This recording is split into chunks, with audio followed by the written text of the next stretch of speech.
नहमदुहु व नसल्ली अला रसूलिहिल करीम अम्मा बाद फ़अऊज़ु बिल्लाहि मिनश शैतानिर रजीम बिस्मिल्लाहिर रहमानिर रहीम क़ाल नबी सल्लल्लाहु अलैहि वसल्लम अद्दुआउ मुख़्खुल इबादा औ कमा क़ाल अलैहिस्सलातु वस्सलाम। नबी अकरम सल्लल्लाहु अलैहि वसल्लम का फरमाने ज़ीशान है कि दुआ इबादत का मग़ज़ है।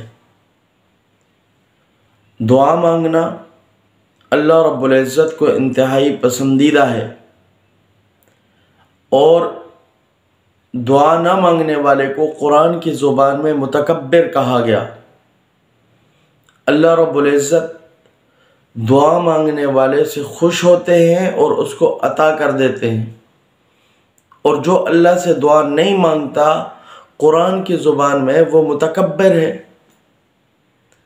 नबी अकरम सल्लल्लाहु अलैहि वसल्लम की ज़ख़ीरा अहादीस से इस बात का पता चलता है कि दुआ मांगना इस उम्मत की खुसूसियत है और अल्लाह ने खुसूसी तौर पे इस उम्मत को दुआ मांगने का हुक्म दिया है। आज के दौर के अंदर बहुत सारे लोग वज़ाइफ तो करते हैं, बहुत सारे लोग अमलियात के लाइन में पड़े हुए हैं, लेकिन कमी इस बात की होती है कि वो दुआ नहीं मांगते, और अगर दुआ मांगते हैं तो वो ढंग, तरीका और सलीका नहीं आता कि जिनकी वजह से वो दुआ कबूलियत के दर्जे को पहुंच जाए। मोमिन की दुआ तो कबूल ही कबूल है, वो तो रद्द ही नहीं होती। कभी ज़ख़ीरा बन जाती है, कभी अल्लाह वो नेमत अता करते हैं जो मांगी गई है, कभी उसके बदले में अल्लाह रब्बुल इज़्ज़त ऐसे मसाइब और परेशानियां जो दुनिया में आने वाली होती हैं, जो अल्लाह के इल्म में होती हैं, अल्लाह उनको दूर फरमा देते हैं। तो ईमान वाले की दुआ हर हालत में कबूल है।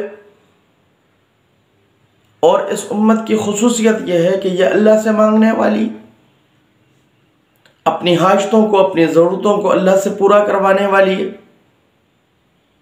अल्लाह रब्बुल इज़्ज़त ने खुसूसी तौर पे 5 चीज़ें इस उम्मत को दी हैं। वो 5 में से एक ये है कि उलूहियत अगर मेरी तरफ से है तो अबदियत तुम्हारी तरफ से है। अल्लाह फरमाते हैं नेमत अगर मेरी तरफ से है तो शुक्र तुम्हारी तरफ से है। रज़ा क़ज़ा मेरी तरफ से है तो रज़ा बिल क़ज़ा तुम्हारी तरफ से है। अगर दुआ की कबूलियत मेरी तरफ से है तो दुआ तुम्हारी तरफ से है। और जन्नत बतौर शुक्राना और बतौर इनाम के मेरी तरफ से है तो इताअत तुम्हारी तरफ से है। और इस उम्मत को 3 चीज़ें ऐसी अता की गई जो पहली उम्मतों में से किसी और को अता नहीं हुई।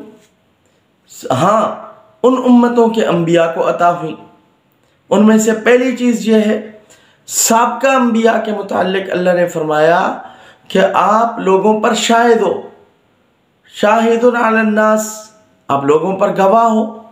और इस उम्मत के लिए फरमाया वमा जअलनाकुम उम्मतम वसतन लितकूनु शुहदा अलन नास, हमने आपको ऐसी उम्मत बनाया, मोतदिल उम्मत, जो लोगों के ऊपर गवाह है। साबका अंबिया के लिए फरमाया कि तुम्हारे ऊपर दीन में कोई हरज नहीं है, कोई तंगी नहीं है। तो इस उम्मत के लिए भी फरमाया तुम्हारे लिए भी दीन पे कोई तंगी नहीं है। और पहले अंबिया को अल्लाह ने फरमाया कि उदऊनी अस्तजिब लकुम, मुझे पुकारो मैं तुम्हारी पुकार को कबूल करूंगा, सुनूंगा, जवाब दूंगा। तो इस उम्मत को भी फरमाया उदऊनी अस्तजिब लकुम, मुझे पुकारो अपनी ज़रूरियात के अंदर, मुश्किलात के अंदर, मसाइब के अंदर, हालात के अंदर मुझे पुकारो, मैं तुम्हारी पुकार का जवाब दूंगा और तुम्हारी दुआओं को कबूल करूंगा। अल्लाह की तरफ से गारंटी है कुरान पाक के अंदर कि अहले ईमान की दुआएं अल्लाह कबूल फरमाते हैं। तो आज हमें भी चाहिए कि हम दुआ ज़्यादा से ज़्यादा मांगे। दुआ उस वक़्त तक कबूल होती रहती है जब तक बंदा हराम ना खाए। नंबर 2, दुआ उस वक़्त तक कबूल होती रहती है जब तक कबीरा गुनाहों में से किसी गुनाह में मुलव्वस ना हो जाए। और दुआ उस वक़्त तक कबूल हो जाती है जब तक इंसान सिला रहमी करता रहता है। अगर ये 3 बातें हराम खा रहा होगा और लोगों से अच्छे ताल्लुकात नहीं होंगे, सिला रहमी नहीं होगी, और इसके साथ साथ क्या है कि वो कबीरा गुनाहों के अंदर मुलव्वस होगा, तो अल्लाह रब्बुल इज़्ज़त इसको दुआ की कबूलियत से महरूम कर देंगे। इन तीनों चीज़ों को पाबंदी के साथ, यानी रिज़्क़ हलाल पाबंदी से हो, अल्लाह से मांगना पाबंदी से हो, सिला रहमी पाबंदी से हो, इन तीनों चीज़ों के साथ, और गुनाह कबीरा से बचना पाबंदी से हो, इनके साथ अगर हम दुआ मांगेंगे तो इंशाअल्लाह अज़ीज़ अल्लाह रब्बुल इज़्ज़त हमारी दुआओं को कबूल करेंगे।